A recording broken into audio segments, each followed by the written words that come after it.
ଯେତେବେଳେ ସିଏ ଆସନ୍ତି ତାଙ୍କ ମାଆ ତାଙ୍କ ବାପାଙ୍କୁ ନେଇକି ଆସନ୍ତିନି। ତାଙ୍କ ମାଆ ଯାହା କଥାବାର୍ତ୍ତା କରନ୍ତି ଯେକୌଣସି କଥା ହଉ ଭଲ କଥା ହଉ ମନ୍ଦ କଥା ସେ କହିଲେ ସମୁଦିକି ଆଣନ୍ତୁ। ସେତିକିବେଳେ ତାଙ୍କର ମାଉସୀ କହିଲେ ଏ ଝିଅ ଚଳିବ କେମିତି? ନା ଝିଅ ଚଳିବ କ'ଣ, ଝିଅ ତ ତମ ଘରେ ରହୁଛି, ଝିଅ ମୋ ଘରେ ରହିଥାନ୍ତା, ମୋ ଝିଅ ଭଳିଆ ଚଳିଥାନ୍ତା, ସେଇଟା ମୁଁ ତୁଲେଇଥାନ୍ତି। ତମ ଘରେ ରହିକିନା ମୋତେ କହିଲେ ମୁଁ କ'ଣ କରିବି?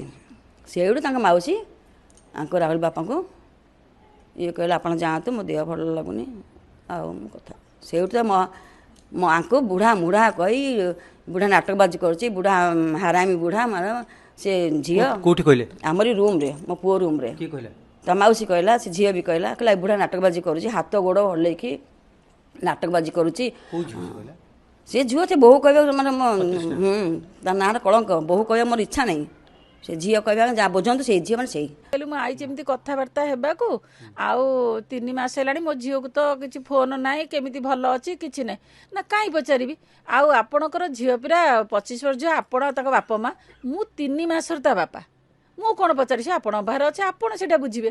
ମୁଁ କହିଲି କ'ଣ ଏଇଟା କେଉଁଠି ଅଛି? ଯେତେବେଳେ ଝିଅ ଗୋଟାଏ ତା ବାପା ମା ଝିଅ ବାହାଘର କରିଦିଅନ୍ତି, ତା ଶାଶୁଘର ତାର ନିଜର, ତା ବାପା ମା' କଥା କେତେବେଳେ ଝିଅ ଭଲ ଅଛୁ କ'ଣ ପଚାରିବେ? ଏଇଟା ଆପଣ ଏଇ କଥାଟା କହିପାରୁଛନ୍ତି? ଆପଣ